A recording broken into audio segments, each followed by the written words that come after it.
Iya, oke ya. Apa kabar semuanya ya? Selamat berjumpa lagi dengan saya Pak Saifuddin ya. Kita akan belajar mengenai gelombang stasioner ya. Gelombang stasioner ini saya tulis pada tanggal 6 April. Oh, salah. Maaf, maaf. Ini seharusnya sekarang tanggal 7 Mei ya. 7 Mei 2020. Oke, nah kita akan bahas gelombang stasioner ini. Nah, ini kita apa namanya peta pikiran dulu ya. Kita lihat gelombang stasioner. Kita akan belajar dulu apa itu yang dimaksud dengan gelombang stasioner. Kemudian setelah itu seperti apa sih, gitu kan? Kemudian mengapa bisa terjadi? Kemudian setelah itu kita selidiki lagi ya pada kasus khusus, gitu ya, sehingga kita nanti akhirnya akan mengetahui rumus daripada gelombang stasioner itu ya. Oke, kita mulai dari apa sih itu gelombang stasioner, begitu ya. Nah, gelombang stasioner ini seperti namanya stasioner ya, diam, atau juga disebut sebagai gelombang berdiri. Ini adalah gelombang yang memiliki amplitudo yang berbeda-beda. Biasanya kan yang namanya gelombang itu amplitudonya tetap ya, amplitudonya tetap, dia punya ya apa namanya gambar seperti ini ya misalnya. Nah gitu kan, ini gelombang ya, amplitudonya tetap saja, amplitudonya ya dari atas ke bawahnya tetap, ukurannya tetap ya. Nah tapi di sini bisa berbeda-beda. Seperti apa sih, kita lihat. Misalnya kita lihat contohnya di sini ya. Saya akan buka sebuah video. Ada yang gelombang seperti itu. Beda dengan gelombang berjalan. Kalau gelombang berjalan memang gelombangnya berjalan. Tapi kalau ini dia tidak berjalan. Dia gelombangnya tidak berjalan. Kita lihat. Nah, saya perbesar sedikit ya. Nah, ini juga ada tayangan film. Ini tali. Nah lihat, ini gelombangnya seperti ini. Pertamanya gini dulu ya, ini belum mulai. Nah kalian lihat di situ, ini yang disebut dengan gelombang stasioner. Jadi gelombang stasioner itu ya dia diam seperti ini.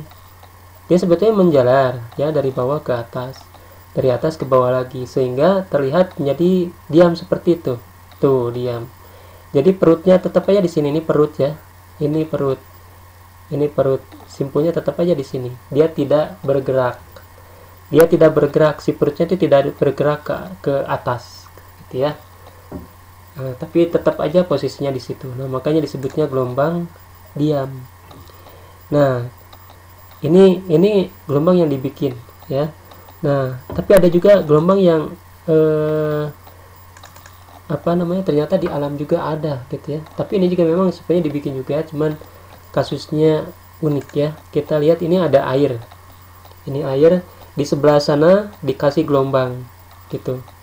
Nah, saya ulangi lagi dari sini ya. Pertama, ini airnya kan tenang. Tuh, airnya tenang. Kemudian dikasih gelombang di sana, di sini nih. Dikasih gelombang. Oke. Gelombang tersebut jalan ke sini, jalan. Ini gelombang berjalan ya, tuh kelihatan perutnya jalan ya, puncaknya jalan, boleh disebut perut, boleh disebut puncak, jalan. Lama kelamaan lihat jalannya jadi pelan, terus jadi seperti ini tuh. Nah sekarang apa yang terjadi? Ternyata dia perutnya itu cuman naik turun, naik turun, naik turun. Posisinya diam di situ. Cuman dia naik turun aja. Dia tidak mengalir lagi gitu. Seperti itu gitu ya. Nah, jadi naik turun aja. Oke, lu lihat. Tuh. Ini aja jadinya. Dia tidak seperti arus laut ya, yang dari lautan kemudian ke daratan gitu. Dia bolak-balik aja gitu, naik turun, naik turun. Nah, cuman goyang-goyang aja. Nah Jadi ternyata di alam itu juga ada yang disebut dengan gelombang stasioner ya. Jadi gelombangnya itu dia tidak berjalan begitu ya. Beda dengan gelombang berjalan ya. Oke. Nah, bagaimana itu bisa terjadi? Nah, ini bisa terjadi karena adanya perpaduan dua gelombang. Ternyata yang tadi itu terjadi karena ada dua gelombang.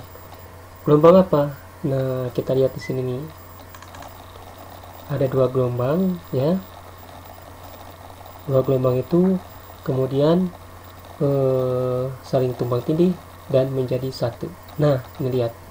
Jadi ini andaikan ada gelombang pertama ini yang atas ya, yang warnanya muda. Gelombang yang kedua yang bawah, yang warnanya lebih tua. Nah, di sini kelihatan bahwa yang bawah ini, yang kedua ini, dia jalannya lebih cepat ya daripada gelombang yang pertama misalnya gitu ya. Nah, maka kedua gelombang ini apabila dijumlahkan bertemu, maka akan terjadi gelombang yang berwarna biru ini. Ini tidak bisa dipaus ya. Jadi misalnya ini, nah ini pendek sama pendek dijumlahin jadi ini. Atau bisa kalian lihat lah ya. Jadi kalau di sana ada puncak ketemu puncak, maka akan terjadi puncak yang lebih besar. Nah, kalau puncak ketemu lembah, maka dia akan mendatar ya. Kalau lembah bertemu lembah, maka dia akan menjadi lembah yang sangat bawah. Penjelasannya seperti ini. Nah, kita lihat ya. Jadi di sini misalnya ada dua gelombang, ada gelombang yang warna biru dan ada gelombang yang warna merah. Kalau kedua gelombang ini seperti ini, jadi dua gelombang bersatu seperti ini, maka kalau ini dijumlahkan, hasilnya akan menjadi seperti yang bawah ini. Gitu. Kalau dijumlahkan akan menjadi seperti yang bawah itu. Nah, kita lihat di sini. Nah, puncak yang biru ditambah puncak yang merah, hasilnya menjadi puncak yang hijau. Nah, puncak yang hijau ini adalah penjumlahan dari merah tambah biru. Misalnya yang merah ini 1 cm, yang biru 1 cm, maka yang hijau ini jadi 2 cm. Gitu, dijumlahkan. Nah, misalnya, nah kalau ini sih di sini yang merah di sini ya di 0 ya, y-nya di 0, biru juga di 0, maka birunya hijaunya juga di 0. Nah, ini lembah ketemu lembah. Lembah ketemu lembah jadinya lembah yang dalam. Ini jumlahkan, keduanya ini dijumlahkan. Ingat bahwa gelombang ini adalah fungsi X ya. Di sini ada nilai Y-nya. Ada nilai Y. Ada nilai Y-nya. Nah, sini nilai Y-nya di sini kan. Yang merah ini misalnya 1 cm, yang biru 1 cm Y-nya gitu. Nah, yang hijau ini 2 cm gitu ya. Paham ya? Jadi kalau saya tuliskan di sini 1 cm misalkan,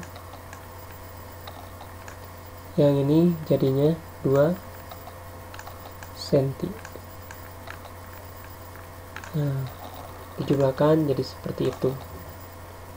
Nah, kita lihat kasus berikutnya yang ini. Ups. Nah, ini ya, nggak ada penggaris. Nah, kalau yang ini dia beda fase. Jadi yang ini ke atas, yang ini ke bawah. Jadi kebalikannya gitu ya. Ini dia puncak, ini lembah. Ini jadi lembah, ini jadi puncak. Nah, kalau dijumlahkan, puncak ditambah lembah. Yang puncak ini misalnya tadi 1 cm ya. Ini 1 cm. Yang bawahnya min 1 cm. Ini 1. Ini Y-nya 1 ya. Yang ini Y-nya adalah min 1. Nah, ini puncak ditambah lembah. Puncaknya 1, lembahnya min 1. Ini Y1, ini Y2. Nah, secara matematis kalau dijumlah hasilnya berapa? Hasilnya adalah 0 ya. Jadi di sini di garis ini Tuh, hasilnya di sini 0. Jadi yang hijaunya 0. Sini juga begitu. Di sini misalnya 3/4 dan ini min 3/4, hasilnya 0. Di sini 0 dengan 0 ya 0. Gitu. Nah, kalau misalnya kedua gelombang ini seperti ini, kalau tadi kan ketemu sefase, ini berbeda fase ya, 180 derajat. Kalau yang ini misalnya tidak nyampe seperti ini, jadi antara ini dan ini, antara gambar A dan gambar B, jadi ini tetap dijumlah. Nah, ini puncaknya terjadi ketika ini biru dan merahnya ketemu di sini.